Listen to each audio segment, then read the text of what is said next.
آداب، میرا نام ہے وسعت اللہ خان، میرے ساتھ ہیں شاہ زیب جیلانی، اور آج جمعہ ہے، سمجھ تو آپ گئے ہوں گے ہم بہت کم بولیں گے، آپ بہت زیادہ بولیں گے۔ نمبر میں آپ کو بتا دیتا ہوں، اسکرین پہ بھی وہ گھومتے رہیں گے۔ جو ڈائریکٹ کالز کے لیے نمبر ہیں ہمارے اس وقت وہ ہیں 021-3233-0928 اور 29 اور 30۔ واٹس ایپ نمبر بھی ہے جس پہ آپ 1 سے 1.5 منٹ کا آڈیو یا ویڈیو ریکارڈ کر کے بھیج سکتے ہیں، اور یہ ہفتے کے 7 دن آپ بھیج سکتے ہیں۔ اس کا نمبر بھی نوٹ کر لیجئے، وہ بھی گھومے گا اسکرین پہ، 0331-614-2911۔ ہمارے ساتھ لائن پہ اس وقت 3 کالرز ہیں، لیکن تھوڑا سا آپ انتظار کیجئے۔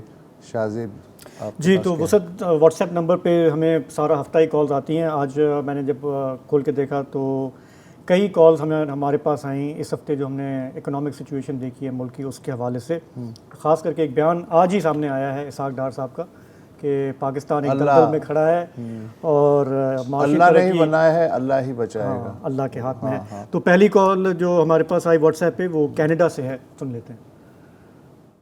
السلام علیکم زرار کھوڑو صاحب، وسعت اللہ خان صاحب، جیلانی صاحب۔ میں یوسف بات کر رہا ہوں ملٹن کینیڈا سے۔ بس مجھے ایک یہ کہنا تھا کہ میں نے ایک اسٹیٹمنٹ پڑھا، اسحاق ڈار صاحب کہہ رہے ہیں کہ پاکستان کی ترقی کی ذمہ داری اللہ نے ذمہ لیا ہوا ہے۔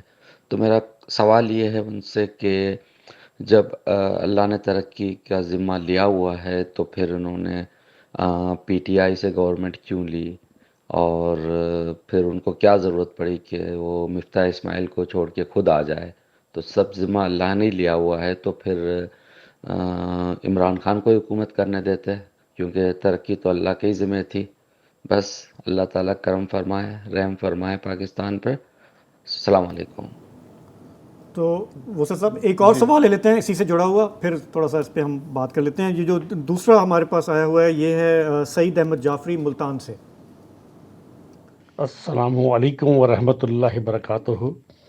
سعید احمد جعفری ملتان سے مخاطب ہوں۔ میں صرف یہ بتانا چاہتا ہوں جو ملک کے اس وقت ہمارے حالات ہیں، کیا اس کا ذمہ دار موجودہ حکومت ہے؟ میں اس کو ہرگز ایسا نہیں سمجھتا۔ اگر ہم موازنہ کریں عمران خان کے دور کا ان 9 مہینوں سے، تو پھر یہ میں سمجھتا ہوں مناسب نہیں ہوگا۔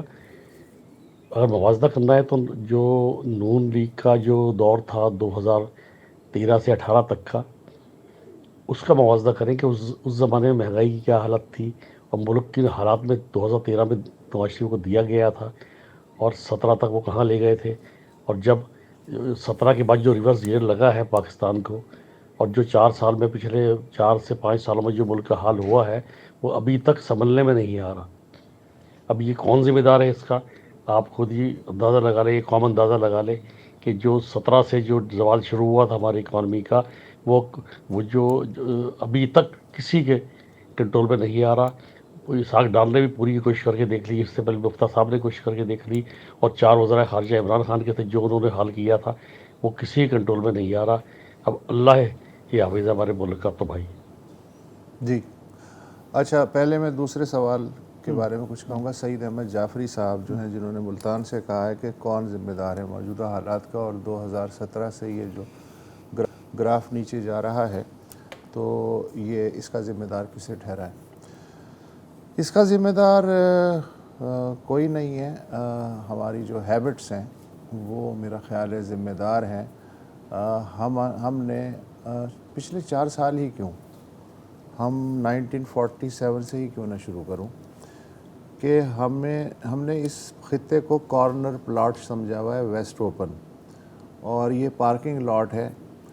بڑی طاقتیں آئیں، اپنی گاڑیاں پارک کریں، ہم انہیں سہولتیں دیں، ہم ان کے لیے جو بھی وہ چاہتی ہیں اجرت پہ اور دہاڑی پہ کام کریں، اور یہ ملک چلتا رہے۔ بیچ بیچ میں پیچز آتے رہتے ہیں ترقی کے نام پہ، کبھی انڈسٹریل ترقی کے نام پہ، کبھی زرعی انقلاب کے نام پہ، کبھی عوام کے نام پہ تو کبھی اسلام کے نام پہ، لیکن وہ سارے کے سارے آپ کو پتہ ہی ہے کہ کتنے چلتے ہیں۔ کون سا ایسا نظام حکومت ہے جو ان 70 سالوں میں اس ملک میں آزمایا نہیں گیا اور ناکام نہیں ہوا؟ بقول میرے ایک دوست کے کہ جتنی جد و جہد ہم نے غریب رہنے کے لیے کی ہے، اس سے آدھی جد و جہد میں ہم امیر بھی ہو سکتے تھے، لیکن ظاہر ہے کہ یہ جو ثمرات ہیں یہ جب ایک خاص اشرافیہ تک محدود رکھنے کی ضد ہو اور آپس میں گڑھ جوڑ ہو تو پھر اسی طرح ہوتا ہے، میوزیکل چیئر چلتی رہے گی جب تک کرایہ آتا رہے گا، ہوتا رہے گا، کرایہ نہیں آئے گا تو مجھ پہ آپ پہ ٹیکس لگتے رہیں گے، اور جو اوپر کے عللے تللے ہیں وہ کاسمیٹکلی کم یا زیادہ ہوتے رہیں گے، ہم اور آپ پستے رہیں گے۔ ہماری قسمت میں آج کی تاریخ تک تو یہی ہے، کل کے بارے میں اللہ بہتر جانتا ہے۔ باقی الطاف حسین صاحب نے کہا، اسحاق ڈار نے کہا ہے کہ اللہ مالک ہے اس ملک کا بھی، تو اور آپ نے کہا کہ یہ عجیب و غریب انہوں نے اسحاق ڈار نے بات کی۔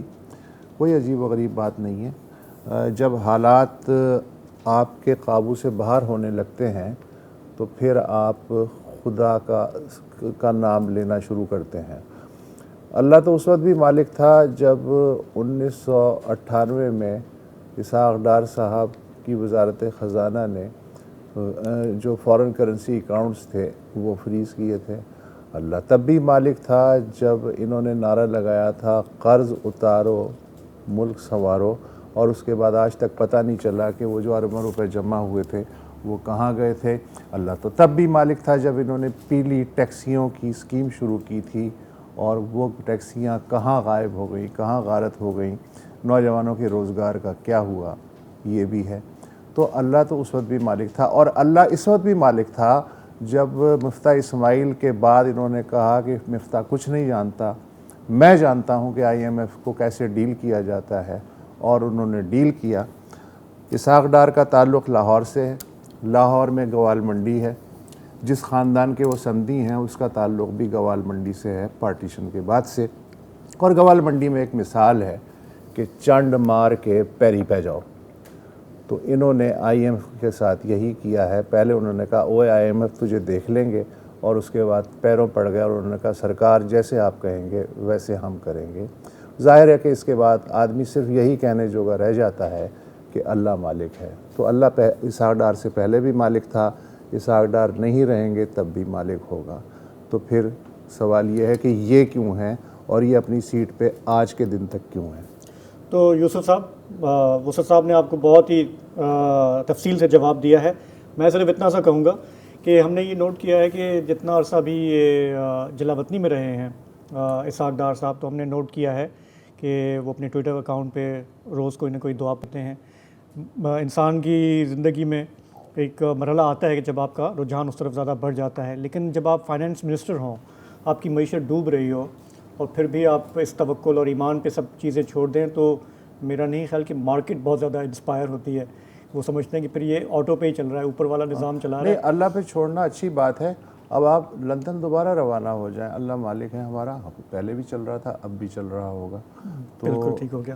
تو ہمارے پاس جو واٹس ایپ کے ذریعے جو ایک ویڈیو اگلی آئی ہے وہ ہے بہاول پور سے۔ السلام علیکم۔ میں سب سے پہلے تو مبارکباد پیش کرتا ہوں ڈان نیوز کو، جو کہ ایک انتہائی آج کل کے جہاں پر بائسڈ قسم کے چینل چل رہے ہیں جو کہ کسی ایک طرف جھکاؤ رکھتے ہیں، لیکن آپ کا چینل ہمیشہ کی طرح سے ایک برابری کی مساوات کی بنیاد پہ چلتا ہے، اور میرا فیوریٹ پروگرام جو ہے یہ ذرا ہٹ کے جس میں آپ میرے بیک گراؤنڈ میں دیکھ رہے ہیں۔ تو جناب میں آپ کی توجہ ایک بڑے اہم ایشو پہ مبذول کرانا چاہوں گا، اور وہ ہے کہ ٹرانسفر اور پوسٹنگز کا محکمہ تعلیم میں جناب بڑا غیر منصفانہ قسم کا سسٹم ہے ادھر۔ یہاں پر ابھی حالیہ دنوں میں ایڈمنسٹریٹو ٹرانسفر کا نام دے کے سیاسی لوگوں نے اپنے ہزاروں کی تعداد میں جن کے ساتھ جان پہچان تھی اور پیسے لے کر اس میں ٹرانسفر اور پوسٹنگیں کی گئیں، جس میں نہ کوئی میرٹ کا خیال رکھا گیا نہ کوئی چیز۔ اور جناب اعلیٰ ایک تو یہ ہے، میں چاہوں گا کہ آپ اس کے اوپر ایک تفصیل مفصل پروگرام کریں جو کہ ان مسائل کو کھل کے